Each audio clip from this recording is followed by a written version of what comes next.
Yeah. Thank you. It was a pretty crazy day yesterday. I don't know if you saw some of the pictures online there. It was good. It was a good time. We ate a lot of food. We had a good time. It was really nice. Did they surprise you with all those party favors and all Yeah, that stuff? yeah. That was a total, like, I walked in the morning and all of a sudden I see a few people dressed up and then more started coming in. And then we had like in another room that I couldn't see. It was cool. It was really fun. It was really nice. Nice. That's awesome. Really good time. Yeah, it was Really cool. great people. Only turned 50 once, feeling old. All right, we got some people logging in now. Excellent. Thanks for joining us, everyone. We'll get started in just a minute. I'm going to start the streaming right now. Make sure that's working. Let's see. Okay, let's go live here. And let's go live here. Live stream there. Live stream there.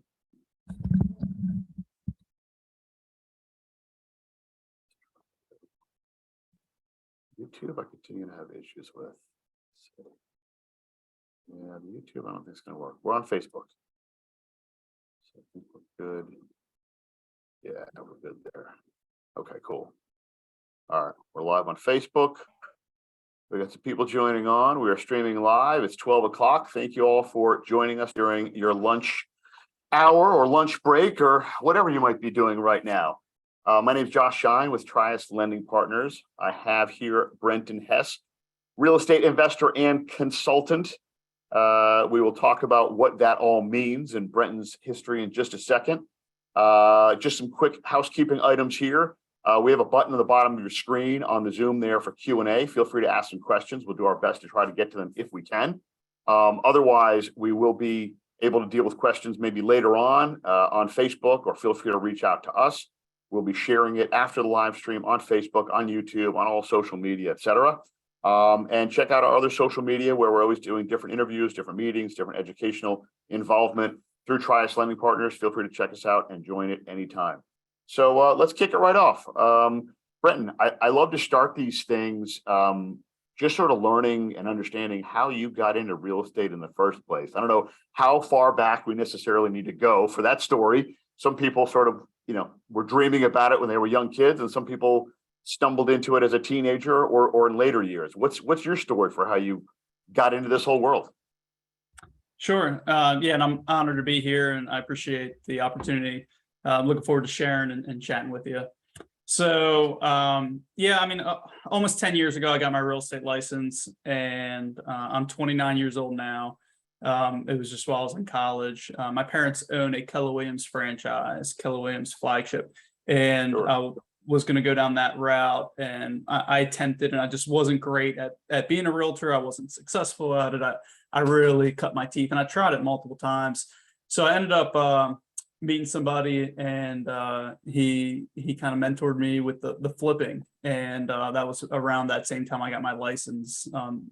And then we did one year, a couple the next, and eventually I spun off, and I quit my full-time job with Department of Defense, and have been flipping houses since. So let me go back a second there. Let me just break in for a quick second. So starting off, so you already had a government job, okay? Yep. Pretty good. Usually those are pretty good gigs for people. Usually want to lock those in, stay in there.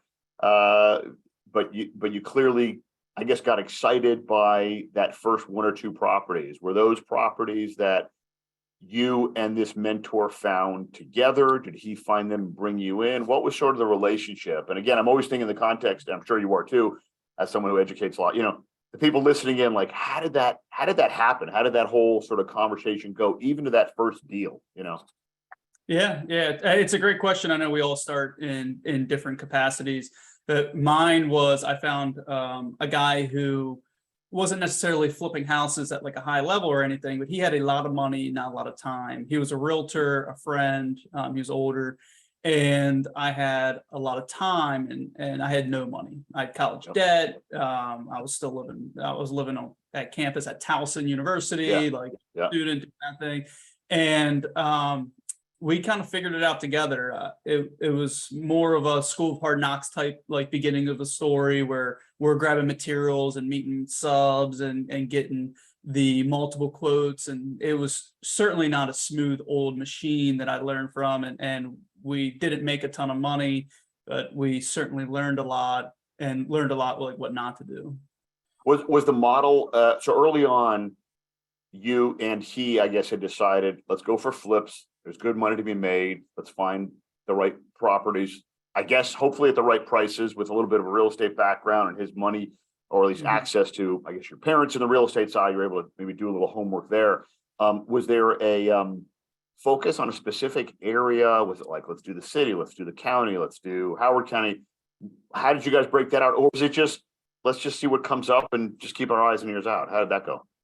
Yeah, it was very fly by the wheel, and we found ourselves with our first flip in Halethorpe, Baltimore County. We're based out of Anne Arundel County. We'll go anywhere. I've at one point owned a lot of rentals in the city and did some stuff in the city, but I definitely prefer county then, and I prefer county now. That's just how it is.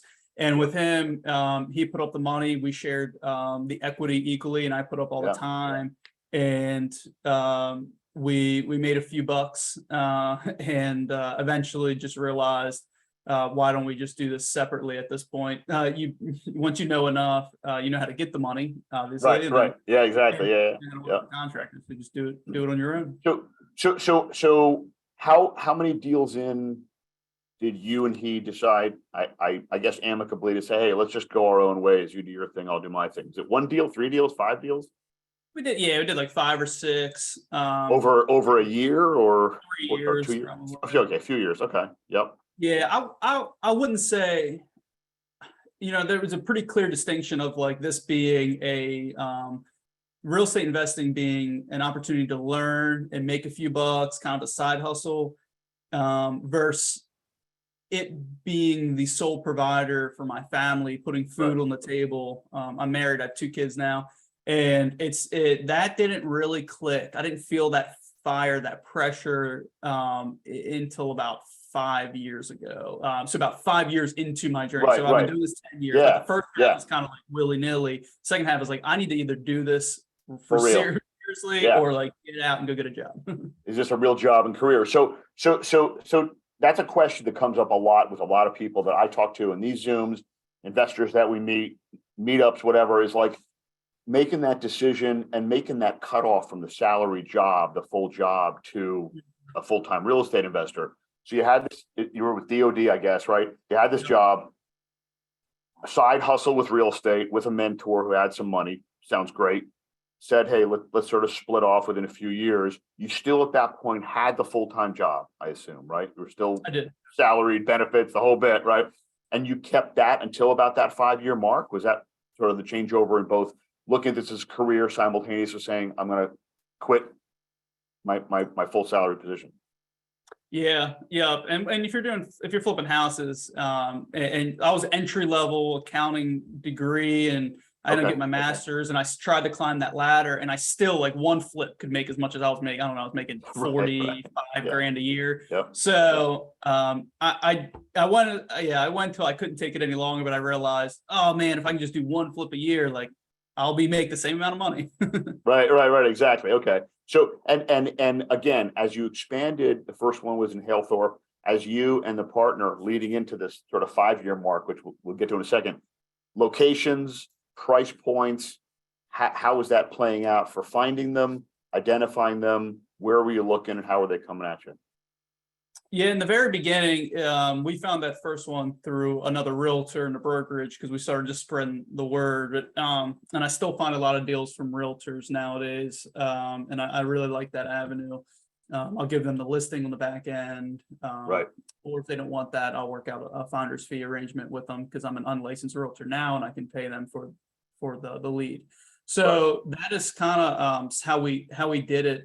We didn't do any direct marketing. We didn't do any direct to seller. And I'll tell you, because he had all the money and all the cash, I didn't learn hard money lending. And I really felt like I had to kind of restart when we were done, because I hadn't had the experience of marketing. I hadn't had the experience of obtaining funding and lending. So what might have seemed like, wow, Brentin, what a great arrangement. It actually, it was great, sure, but it might have set me back a little bit too. It was a little bit too good. And no, that's a good point too. In those so he knew you had the money. That part was easy at that time, which is a great position to be in. And again, in looking around, was it also just like other realtors, other agents for those additional properties, year 2, 3, 4, 5, sort of like wherever we can find them, a good deal is a good deal. We'll crunch the numbers on it. How is that process as far as determining the quality of the deal, I guess? Yeah, and my partner, he was a realtor, so he got these pocket listings and flipped his. It was just really elementary to what needs to happen nowadays. We didn't have like the meetups, bigger pockets wasn't the thing then.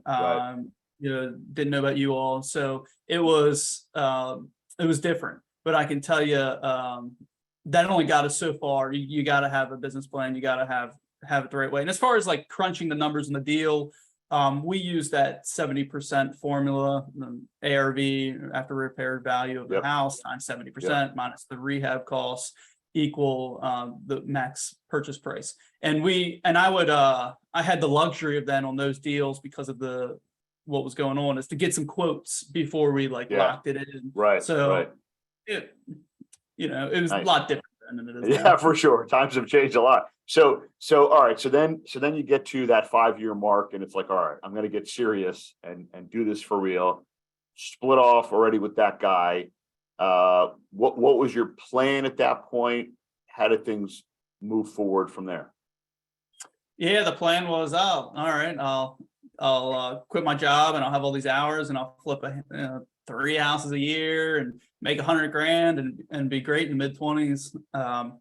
But I really cut my teeth. I felt like I was spending money on courses or spending money on marketing, but not enough to I'll do 1 month's mail, not commit to 9 months for the leads to really come in, and I wouldn't get it. And I'd be I'm running out of money.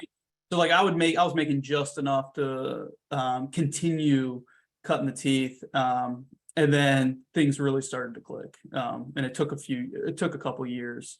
And then when you expand on that a little bit, if you would, what does that mean? I mean, was it just you made enough mistakes to get there? Was it you were teaching yourself and reaching out to a lot of people? What other strategies were you using to get to that point of it's clicking? Now I finally get where I need to be and how I need to move forward.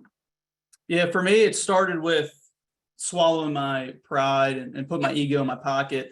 Because I was like, at this point, I've been doing this for 5 years and I know it all. And easy money. How hard is this? Yeah, right. Yeah. Yeah.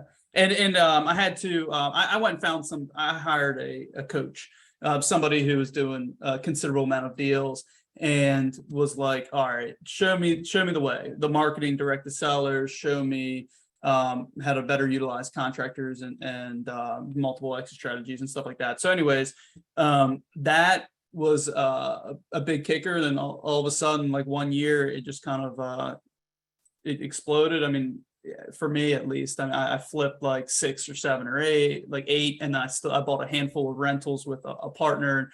Next thing you know, a couple years later, we had 40 some units for rentals in the city, and mainly in the city. And then I was flipping 6 or 8 a year. So I was getting that active income through the flipping. And then I turned on some education myself, the consulting or coaching stuff, and things were pretty good. And then I ended up selling a lot of those rentals back to him, rebuilding the rental portfolio myself. And now I'll flip 30 some houses this year, almost 40. I did 20 last year. So it just I guess it's that classic story of you just got to kind of hang in there and things will start clicking. But you got to figure out how to survive the few years of the hard knocks. And in finding this teacher, consultant, second mentor, I guess is what I would call it. Was that just sort of word of mouth? Someone you sort of bumped into? Was it someone who was marketing themselves? How'd you guys connect? Yeah, we connected through mutual friends. He actually lives in California, and oh wow. And he was a part of another group, and he helped me a lot. And then I ended up going with somebody else locally that I also got connected through friends after him, and his name people might know, it's Steve Cavanaugh, and he was really integral. So I always kind of believed in that space. And I think that the type of person you're looking for evolves as you evolve. Right. So that's kind of what my journey, like it started with, I guess, the mentor of somebody who was almost the blind leading the blind type of mentor, but he had more resources than me. And Right. I was buying into his confidence. And that was that very first guy that had all the money. And we started flipping houses and evolved to somebody else, which evolved to somebody else. Yeah. So flips versus holds. At that point, you'd started off with the 5 years doing flips only, just getting, what was pretty good money. It sounds like at that point, the profits and the margins were pretty good there, which I also want to dig into in a minute too, how they are now versus then, a different world. Where and how did the decision to say, let's do some holds too? Is it just like organic, like, hey, you know what, let's just not sell this one at the last minute? Or were you going into deals being like, hold, flip, let's start to sort of expand and do both? What was the mindset on that, and how did you flesh that out, I guess? Yeah, it's a great question. I just knew at this time, whatever, 5 years ago, it really, like, the Burr method exploded on the scene, and it was like the sexy thing to do. And I wanted that passive income. I wanted to have that mailbox money and not have to work and build that retirement. And I was like, on paper, I pick up another rental and be like, bam, another $300 a month per door. And next thing you know, I'm like looking at it like, man, I could retire. However, the bank account was like zero. It was like, going down. Yeah, exactly. Yeah, going down. The flipping was to just barely sustain the rental portfolio. So it wasn't all as it seems, but I went hot and heavy for a few years. I went with a partner, Austin Carroll, who's still local, and he's doing big things. And I just started analyzing multifamily, and he had some. So I was like, hey, like, is this a good deal? And he's like, yeah, let's partner. And that's kind of how we naturally partnered, but we've been best friends. And then I sold them back to him, and I'm rebuilding kind of solo, more in the counties, just a little bit different model. So you are still doing some holds now, but it's not necessarily and it hasn't been for the last few years, a major push for you and your overall business plan. Yeah, correct. Because I've stayed more focused on the flipping. When something's a flip or rental, I've decided to do the flip route mainly. It's an interesting balance. It's one I still struggle with, like when to keep them, when not to. Yeah. But I can tell you, like, to give you a story, and I know you know this, and a lot of other people, the handful of rentals I picked up, like one, I just had a tenant start in her first month there. I had a sewer backup into the house. I have to replace the main drain out in the street. I've had like 3 maintenance calls already, because a lot of that the appliances and the plumbing and all hasn't been utilized under my ownership, because it was vacant when we renovated it. It looks great, seems great, and it is great, but we don't know that the drains are clogged. So next thing you know, I'm $6,000 whatever out the door on day one of my rental. I've just wiped out 3 years of cash flow. I understand that they're the long-term game, and for me, it's making sure I don't overextend myself again. And that's just how I'm doing it. Yeah, and again, location question again. Yes. In the last few years, as you started doing a really tremendous number of flips consistently, in the holds, out of the holds, back in the holds, city, county, down by you in Anne Arundel, or Baltimore County, what locations have you been in? Yeah, for flipping, I've done mainly county. I would say 95% of them are in county, anywhere. Probably half of them are Anne Arundel County, where I am, and then a majority of the others are Baltimore County. Then I've done PG, I've even done Montgomery, I've done Howard, decent amount in Hartford, and so forth. So a lot of in South, like Calvert, a lot of I'll go anywhere basically for flip. The city for flips, I've done kind of more the outskirts, but they have to be like really, really good deals, and I've still found those to be the most difficult to sell for me personally, given my model. So I stay away from them unless they're really good deals, or they're kind of on like that city county line. And then for rentals, it's pretty similar, like mainly Baltimore County, like the East Baltimore County, Essex, Dundalk, Middle River, and like the west side, kind of like Halethorpe area.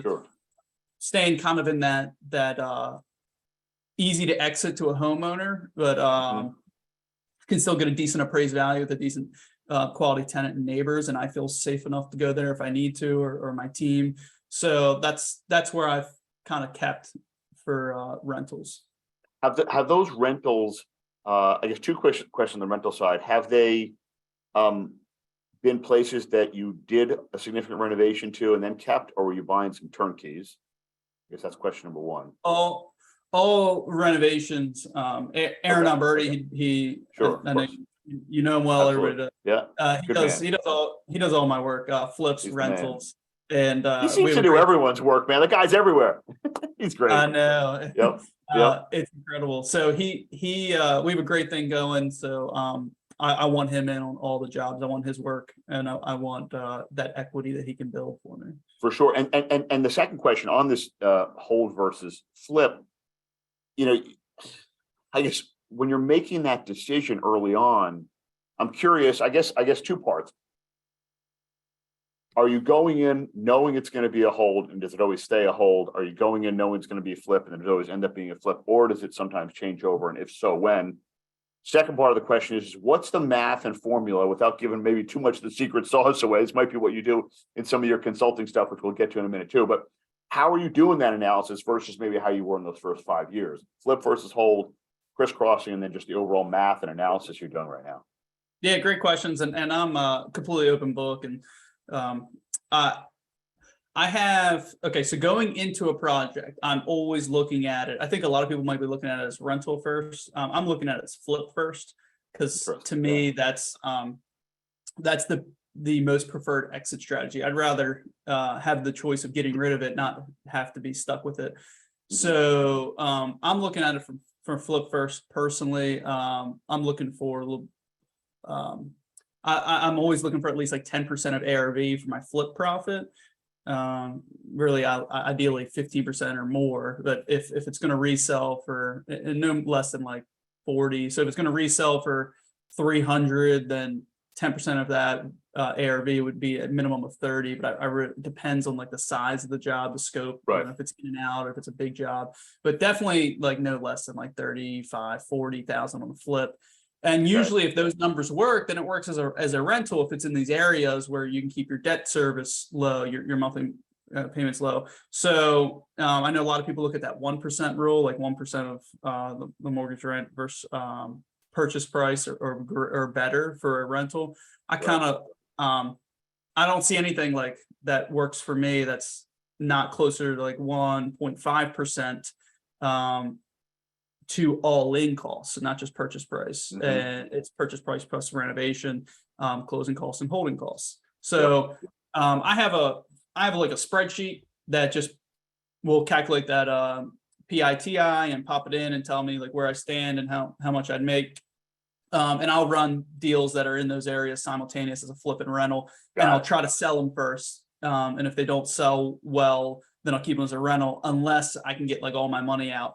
I've just been trying to stay focused on having a ton of cash.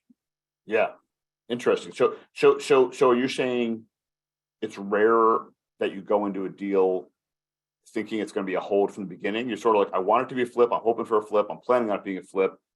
The numbers work. Maybe it's not a flip. Maybe I'll do a hold, or I'm going to try to sell. And if it doesn't work, I'll do it as a hold. Is that, it's really sort of the backup plan is the hold? Is that really sort of what I'm hearing you say a little bit? For this type of asset, correct. You nailed it. For these single family homes or these homeowner neighborhoods, even the row homes in the county area, I'm looking to get in and get out. It's something that I'm building a decent sized cash reserves for different types of assets, larger multis or commercial, something more, a little bit more hands off. I know the single family home portfolio of rentals will just happen naturally. I might not be able to exit properties. So I'm in a position now where if I can stay very heavy on cash, then I feel like I can take advantage of any opportunities here to come. I can make sure my family is in a great position. The reserves are excellent. And then I'm looking to be buy heavy on different types of assets. I don't have any sexy stories yet of me buying them, but some like commercial strips. And I'm working on some stuff and some larger multifamilies. That stuff is where I'm mainly targeting and in nice areas and that I would feel comfortable going into. So that's the next sort of life cycle evolution for you, is getting into that bigger stuff. So, and we'll touch on that as well in a minute. Going back to the profit margins that you're hoping to attain with those flips, you mentioned roughly 10% of ARV, hopefully $40,000. How often or how recently have you modified that number based on costs, pricing, ARVs, and based on rehab costs too? You know, I mean, the whole world's changed in the last, 36 months. So beforehand, where were you versus where you are now? And how do you see that playing out heading into 23? Yeah, I mean, I'm one of those, like many, who benefited greatly over the last couple of years, and I'm selling stuff where I couldn't believe it. Like, you know, I'm thinking I'm making 50 and I'm making 150, and I'm like, holy. Yeah. So those times have been great. Now, how I've been adjusting is, depending on the area and the type of property and some other like really factors that are hard to break down. I'm seeing easily, like I'm dropping, if I'm running comps like I'm dropping 5 to 10% of ARV. I'm just dropping it straight off the top on the comp. So I'm thinking, done, it's going to sell for 5 or 10% less.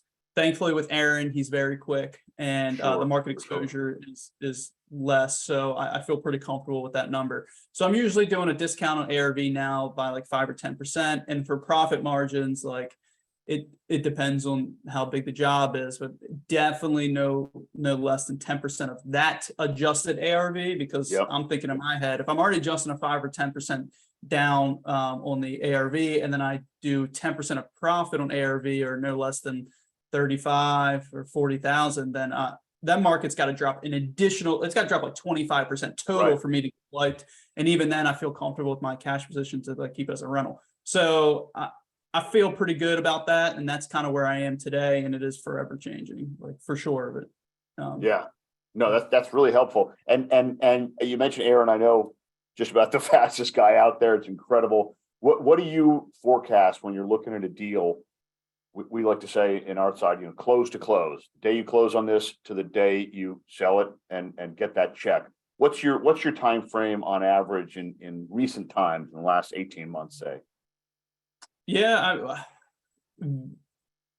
I feel like every job is within that 90 days. If I'm taking, I'm mainly only selling to conventional buyers, and if I'm taking an FHA buyer, it's because we're deliberately waiting and ordering the 2 appraisals on the 91st day. So we're closing 2 weeks later. I mean, everything I feel like I'm getting in and out of 3 to 4 months. And that brings up a good point. It's like changing the buying criteria moving forward to continue to be able to move properties quick. It's looking for more cosmetic rehabs. It's looking for stuff that we can get in and out of, and ideally stay into a market where there are conventional buyers, and we can continue to have less exposure to the market.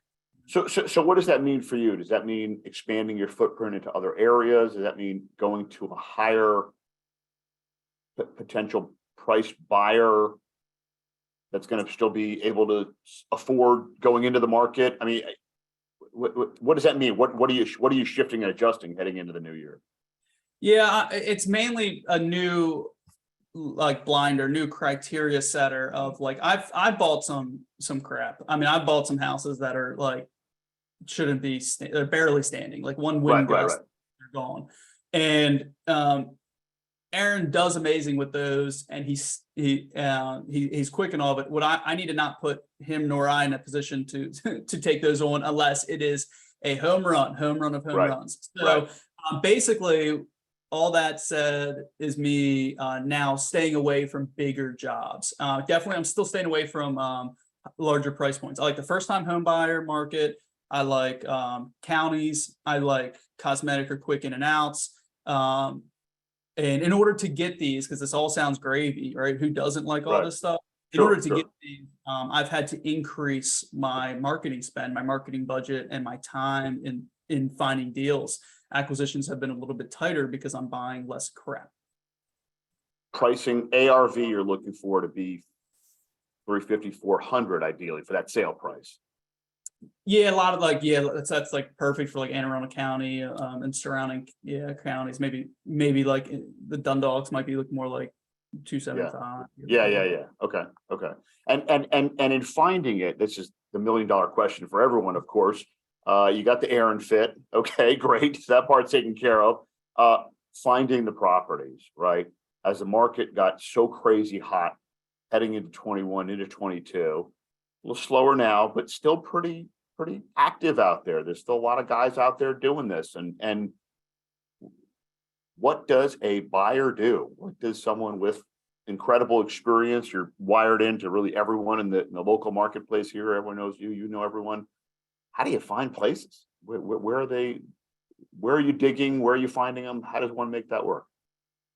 Yeah, that is the $1 million question. And I'm curious, with you being a lender, you see more of what's working versus not, because I stay inside my box.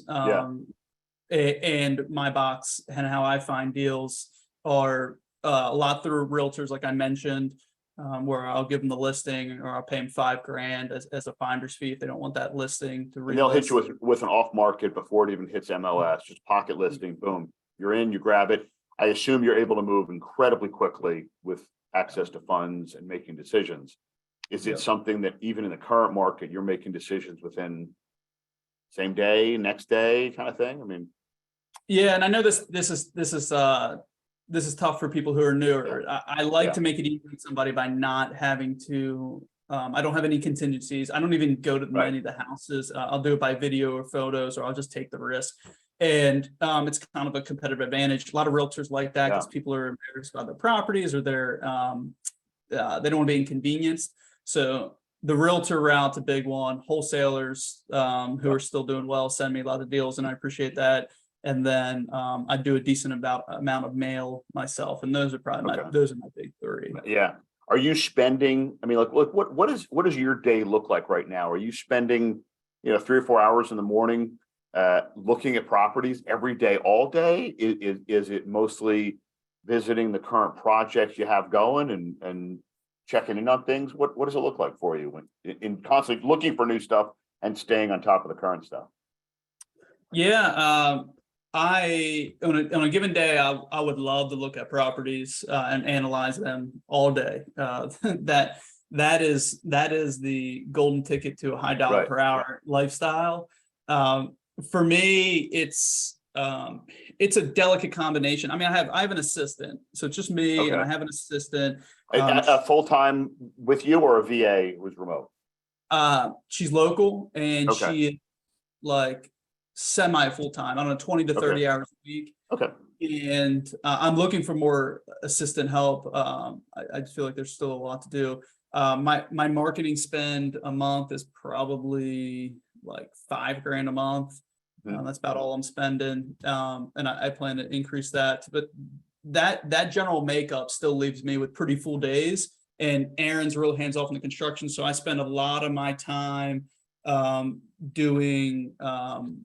I do all the phone callbacks. So we send out mail, and when wholesalers send me deals and realtors, I do a lot of outreach to realtors, wholesalers, and then I do all the mail callbacks, all the follow-ups. I do all the appointments. I manage acquisitions, and I like that. I don't love the actual process of it. Like, I don't love meeting in the living room and doing the small talk thing. Right.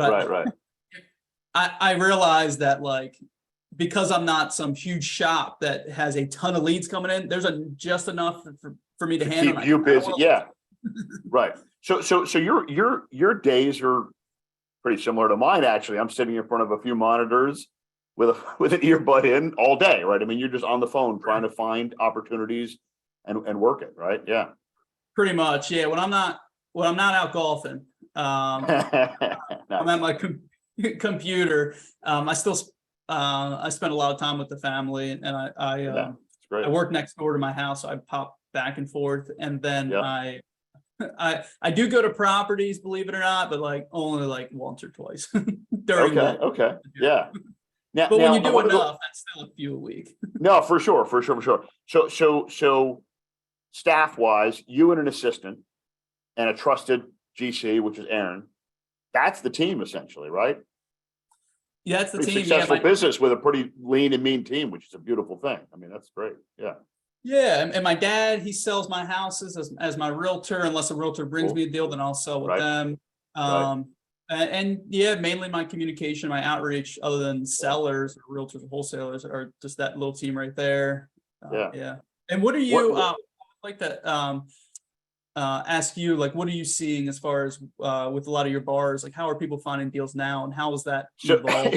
It's exactly what you just said. I mean, harder than ever. It's funny. So we've got about 355 loans out right now in the city and county. Primarily, we're trying to do more in Western Maryland. We'd love to do more Anne Arundel and Howard and PG Montgomery, but a lot of Baltimore County and a ton in the city, which we love. We just would love to do some more other areas. But same thing. It's tough to find. It's tough to find. But the people, there's still enough people who are finding, right? And I am sometimes mesmerized, curious, certainly inquisitive to be like, how are these 4 people finding and keeping themselves pretty busy, pretty active? I mean, I have a slew of clients who we've worked with for years who are like you, it sounds like. And I interviewed Matt Derby the other day and some other people, like, other guys and girls and people in the industry.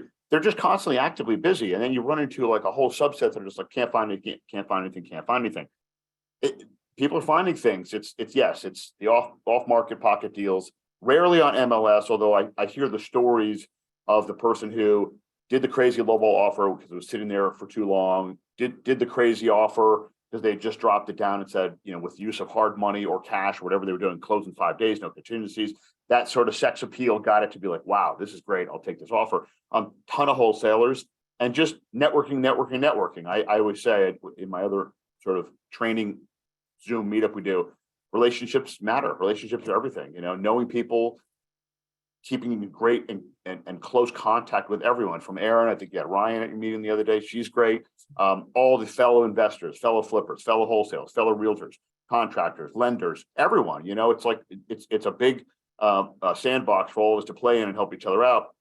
And that is where I see the most people finding the most success. But more challenging. The other thing I would say, which I want to go back to a question to you too, is on our side, we're seeing less flips overall and more holds. And that's been a trend going on for a while, both in the industry locally and certainly at Trius Lending. Where it's fascinating to me sitting here listening to you say, hey, I just really like the flips and I want to stick with the flips and I'm going to stick with the flips. When I talk to so many people who are like, I'm done with the flips. I'm hold. What, I mean, I love it. I love hearing what you're saying. It's interesting, but it's, I would say it's not the popular line. That's the way I would probably say it, right? That's not the headline that everyone's like, oh, I'm a buy and hold guy. I'm looking to build that portfolio and have that passive income, the mailbox money, and sit on the beach in 20 years. I'm intrigued by that. What's your, maybe there's more to it. Is there more to it of like the frustration of dealing with it, or where's your head on that, I guess? Yeah, it's a great, it's interesting. It's a great place to dive deeper as we've gone through so many different things so far, because it's very unconventional. Like you mentioned, it is not the sexy thing. It's not, I'm zigging, zagging. Yep. And I haven't figured it out. Like, more props to those who have, where they can make enough money to sustain growing rentals over like I basically have to flip 40 houses to make enough money for my family, for my marketing, my business expenses, and to pay for all the freaking like calls I get on my rentals, and still have a decent pocket of money to take advantage of opportunity and diversify with. So like for me, it's like I haven't figured out a way to buy more rentals and flips, because rentals cost so much money, and I've been down that route. And my personal experience says like these rentals are such a long game, and I don't want to be in a position where I have to sell them in 4 or 5 years. I need to just be sitting on a lot of cash. So that whole flip 2, hold 1 model, I think it's like flip 10, hold 1. Right. My experience. Interesting. And that's how I am. And rentals are sinking the ship. Like the rental bank account goes down, while the wealth and the net worth and the like the debt pay down, like that, the intangible stuff you're not seeing on your bank account screen is going up. But like that stuff will get sold at a discount. And when I go to sell it, I'll have to Aaron to go back in there and pop another 30K Right. rehab in Right. to jump it out. So that is a ton of money. I got to make it significantly more. And that's just where I am. And plus the market's been great. So like I'm taking advantage of the pricing. Maybe housing values still go up in the future. And I know they will long term, but right now I'm putting myself in a position that these rentals I buy come sink or swim, high water, sewer backups. I'm able to pay for it, and I'm holding that baby until my kids have it. Yeah. I love it. It is. It's really interesting. And, you know, the other thing that people said, which led them to the hold thought, is both the long-term plan, the long game, whatever, and also just, I couldn't make money on flips. I couldn't make money on flips. Have you had everyone's got a horror story here and there, but even in the last few years, have you had some where you just didn't make or barely made, or have you been really hitting it out of the park for the most part? Yeah, definitely have I got stories on stories, but I haven't lost money in a handful of years. I lost a lot of money flipping houses in 2018, 2017, 2018. A lot of why was that? Why do you think there was sounds like a stretch maybe, right? Of like having that. What was I had a really tough stretch because I didn't have the construction thing figured out. Where a contractor ran away with money and hiring, and the contractor might take 6 to 9 months to do a job. So heck no, I'm not buying. I wouldn't be able to afford the notes, the interest payments on 30, 20, 30, 40 flips a year if they're taking 9 months to pop the turnover. So they were moving slow, quality issues and financial issues and relationships, and they couldn't handle multiple at once. And I really struggled with them. When Aaron emerged, I bet the sky's the limit, so I just keep buying. Well, that's really interesting, because I was just, as you were saying, you're averaging 90-ish days all in from buying it to selling it, which that's just Aaron, right? I mean, it's just incredible. He's just a rock star. Our average for all the loans we have is 8 to 9 months, right? So it's funny. So those clients that we're talking to that are trying to flip that same property, maybe at the same purchase price and maybe the same exact budget for the rehab, but that carry is 2 to 3 times more than yours is. That's a needle mover for sure. When they're doing that math, they just can't get it done quickly enough. City, I think, is a big challenge with just permits and just everything in the city, right? It's difficult. It's got its challenges, and finding the right people to do it. You know, Aaron, Ryan, some of the other people. There are a few anomalies out there, but it's hard. It's hard to find that right person to be able to do that. So that's so impactful to the bottom line. Yeah, and I think if somebody's in that position where I was, where it's like, and you mentioned like, I'm just not making a ton of money on flips, and they're big headaches, and they're taking a while. There are 2 things. If I could have gone back in time and changed 2 things, it would have got me to here quicker. And that was the contractor, obviously contractor relationship, whether it's Aaron or somebody else. It's finding somebody that, like, instead of you nickel and diming and literally causing them to go bankrupt, and then they have to like steal money from you to go pay their mortgage and run to a different state, which I've had. It's the symbiotic relationship of like making sure that they're taken care of, and they put you at the top of the list, and they have enough money to pay their subs and their people, and they stay in business. It's like that. I would have, instead of seeing a contract or somebody taking money from me and I'm negotiating and always watching change orders, it's being welcome to making sure that their livelihood is taken care of. So that's like the first change I would have made, the contractor relationship and putting them before me. And the other thing is marketing. I know a lot of people can't afford to spend money on marketing, and I was like that for a long time. But the minute you can spend money or time into marketing, driving for dollars, the mailers, or cold calling, like significantly, those 2 variables, that's one thing. Interesting. The plan going forward for you, looking at some bigger stuff, I assume those are longer term, larger holds. That would be a change for you, obviously. So larger commercial, be it traditional commercial, retail, multifamily, et cetera. Is that sort of the plan going forward? Yeah, pretty much, with a strong emphasis on flipping a ridiculous amount of houses, as many as I can. Because like if all else fails, if my rentals suck or I find zero, if I can just sustain some sort of consistency with my flips, in that at least 20 flips a year, which I've done the last 2.5 years, then all else is taken care of. It really, it almost doesn't matter, because like eventually you'll come across assets, you will, but to me it's like, man, 5 more years just like this, I could give you all my money and you could lend it out and I could live off that. Would love to. Would love to.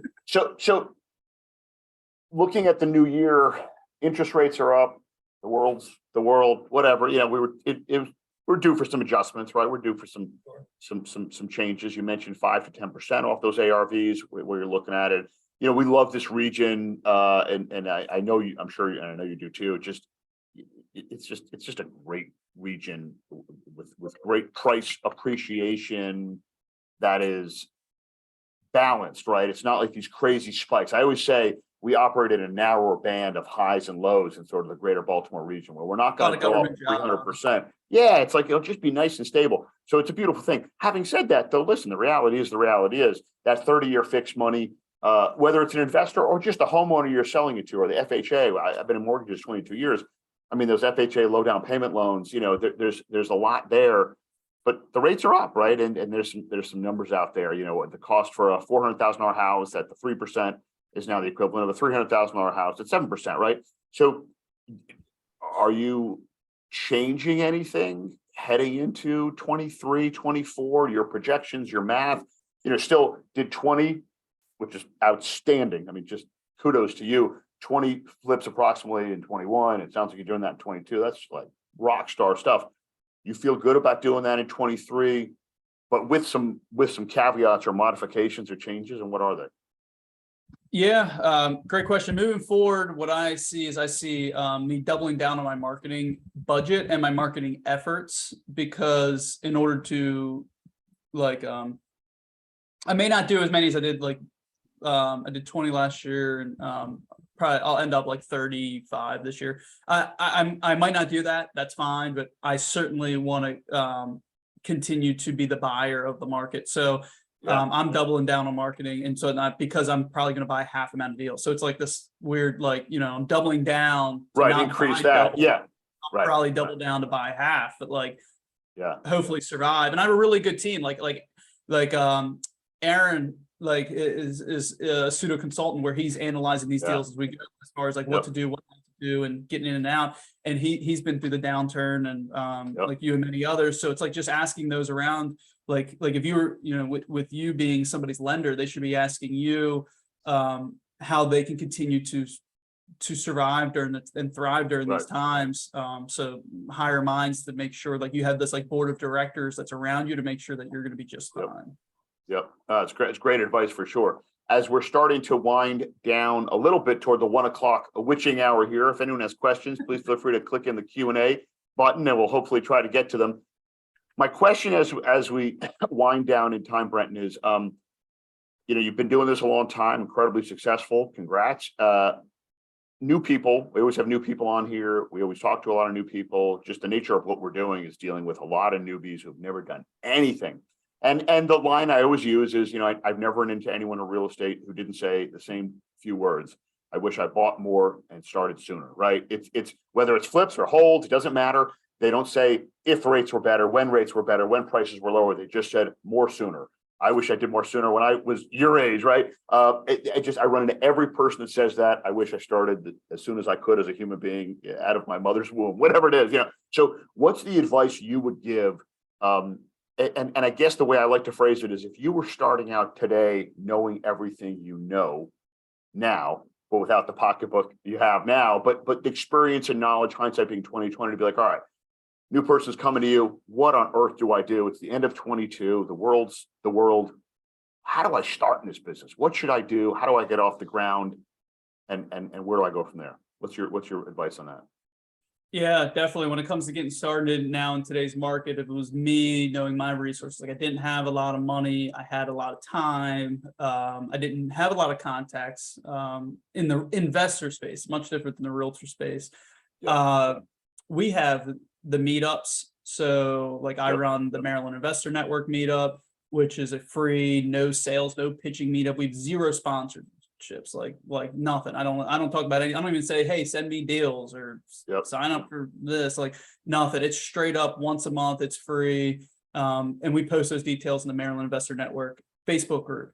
So that Facebook group, the meetup, other meetups, and the great places to get, like you mentioned, getting well known, and it's a contact sport, so rubbing shoulders with other people in this industry who might have deals, like wholesalers or whatnot, lenders like yourself.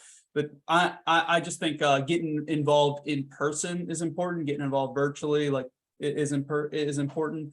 And then I would take all your time and find a deal. A lot of people come to me and they say, hey, like, I'm worried about construction, or, this or that and the other thing. None of it matters unless you find a deal. So Right. It's all talk without an actual deal to look at. Yeah. yeah, like obviously, like they have you as a lender, and we threw out Aaron as a contractor. Like whether or not it all works out, you check off those boxes for now and go find a deal, then bring it to you, then bring it to Aaron and figure out if that works, or contact you. I mean, your Rolodex of with all those loans you have, your Rolodex of contractors and your Rolodex is deep. So like they can figure everything out. The one thing you can't do for them is like hand them the deal. None of us can. So I think like 90% of your waking, if you have no deals and this is what you want to do, then you should do nothing other than find deals. You have no other reason to be going out there and creating a website and in business car. I mean, I think it's all irrelevant. It's going out there and driving neighborhoods that you want to invest in. It's getting a realtor to send you MLS stuff so you can lowball. It's you going to the meetups. It's you cold calling and very cheaply buying data. And I mean, cropstreet.com is $100 a month. You get 10,000 pieces of data. I mean, skip tracer for 15 cents a pop. I think they have an upsell there, batch skip tracing, and get to work, make some phone calls, text, whatever. And so would you say to that person, go for flips or holds, or go where the market goes? How would you answer that question to a newbie, right? A person's trying to sort of feel things out and start from scratch. What would your advice be there? Yeah, it depends how much money you have. If you can, and again, this is my personal experience. Clearly, other people think differently. They have a business model that's much different and successful, and what works for them. But for me, in my experience, if you cannot comfortably afford a rental asking you for money every month versus giving you money every month, then go find something that will make you money, like flip houses, so that you can accept the rental asking you for money every month. And that therefore you can sustain the long-term ups and downs and ebbs and flows of rentals, and that'll be the growth. So for me, it's finding like my life exploded when I figured out how to make money, how to make active income first, because I could then dump it into marketing, sending out direct mail and hiring an assistant and expanding my outreach. So, and then affording the downsides of rentals. So for me, it's like, go figure out how to make some money if you don't have that figured out already. And I found that through flipping, and I think anybody can. That's great. That's great advice. Quick question here from Ron. Have you ever had someone steal a deal from you when you were starting out? And if so, what'd you do? Good question. Yeah, of course. Great question. People steal deals all the time, or better yet, I lose out on deals all the time. I'm not the greatest closer, and people outbid me, and yes, I lose out on deals, and I have people steal deals. But I think that all comes down to, it only bothers you if you don't have enough deals in the pipeline. No, for sure, and all that stuff comes full circle too, and that's relationships and more deals solves all problems. You wouldn't even right, exactly. All right, let's plug you and what you're doing now. So obviously you're flipping properties, got some long-term plans with some interesting, exciting stuff. Talk to me about the consulting part, and anything else on your website or what you're doing. Are you a mentor to people? Are you doing classes? Are you doing private one-on-ones? Where does that fit in? And I just want to plug some of your knowledge to be able to share with people who are interested in what you're doing. Yeah, I appreciate the opportunity. For me, at this given time, the door is always open for anybody to contact me.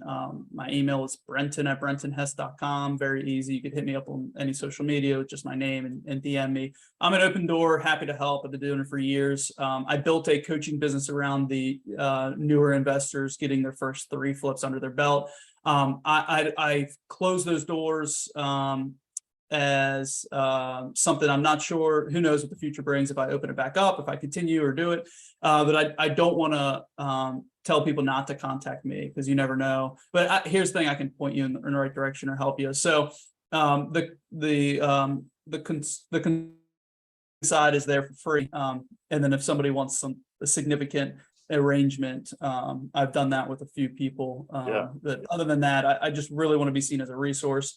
I have I and my team of admins now operate the Facebook group Maryland Investor Network that Mark Owens started years ago, and we got like 18,000 members. That's the classic, like the Mark Owens. Yeah, that's like the big time. Yeah, I got to have him on here too. Yeah, it's great. Yeah, great resource for you. So there's a free Facebook group. I have the free meetup once a month. It's free to email me or DM me or message me. So utilize all those free options, and maybe one day you'll see me post some sort of like sale. I don't know, but I haven't done a coaching course or any of that stuff in a little while. I just paused it. What's your, just real briefly, did you pause it just from not enough hours in the day to do it? Were you not really feeling the value for your customers? Where are you on that whole sort of paid coaching versus offering up a lot of advice that you do for free? I'm just curious. Like I see both sides of it from my perspective all the time. We're trying to always be a resource too. I'm just curious where your head is on that. Yeah, it's certainly a lonely business. And like with my structure right now, I only talk to a handful of people, and I really got a lot of fulfillment out of helping others and meeting with them. And I got paid to do it, which was worth it for sure. Made really good money, and I felt like I made a lot of really good contacts and relationships. For me, it was the only piece of my day that I had to be somewhere at a certain time. I committed to doing a Zoom call with them, their once a month Zoom call, or the twice a month Zoom call at this day and time. And I used to call them coaching Mondays. I stacked my Mondays, and I hated them. I hated it because I hated, like, you just get, you know how it is. We get off this and our phone's going to have a lot of things. Sure. I found myself like I missed out on one deal because all day I'm on calls, and that one deal made me more in my coaching. So it was a time constraint. And that's why it's like you can always pay anybody a significant amount of money and they'll give you your time. But for my arrangements then, and then I had 2 kids. I have 2 boys under 2. And if I had to move a day because I'm sick, because they get me sick or they're sick, I hated having to ask people to change up their schedule. So fair enough. It was good. It was really good money and a lot of great relationships. So who knows what the future brings, but for now, I'm working on some stuff. We'll see. Cool. I like it. And the meetups are Tuesday nights. Second Monday of the month. Second Monday of the month. Okay. 8 p.m. In Anne Arundel County, and everybody comes from all over the place, and it's just like this: a 1-hour interview and some Q&A networking. A couple hours. Great stuff. I know some people from our team have been there. I don't think I've ever been. I got to stop by there. It's great stuff. I hear great things about it. It's always a good crowd there. And again, I agree with you 100%. That's a question we get all the time. It's just a broad advice, and it's just get out there and shake hands, network. You know, you got to talk to everyone and learn. And it's funny. The one thing you said, which I'll go back to really briefly, and then we'll wrap up, is your ego, anyone's ego, right? It's just the human ego, young, successful. A lot of us in this world have experienced some pretty good success with the ups and downs in the recent 10 years in the market. And that's really the challenge I run into and see all the time, and talk to a lot of people who think they're bigger than they are, want to be bigger than they are, whatever. But sometimes you got to sort of be humble a second and sort of pull back and say, hold on, let me really try to learn and grasp and not be the know-it-all. And that's really how I can improve my situation, my business, and my future. It sounds like that was a big key to your success too. Yeah, for sure. It's like I read something the other day. It said something like, in order to make money, it requires hard work. In order to keep money, it requires discipline. In order to multiply money, it requires learning. Love that. That's great. That's well said. I think we'll leave on that. That's a beautiful quote to finish with, and it could not be more true. Excellent. Well, I appreciate it. It was really great of you to take the time. Thanks for all of you who joined on our Zoom and watched us on Facebook. We'll be streaming this and leaving this on Facebook, other social media platforms. Please feel free to reach out, Brentin at BrentinHess.com, or the website, BrentinHess.com. triuslending.com. Check us out all over the place for any other meetups, events, etc. Feel free to reach out for any lending needs and any more information, reach out to Brentin for it. And thanks for the time. Really appreciate it. Thanks everyone for joining. Take care all. Bye-bye. Thanks, Brentin. Take care. Thanks, Josh. Appreciate your time.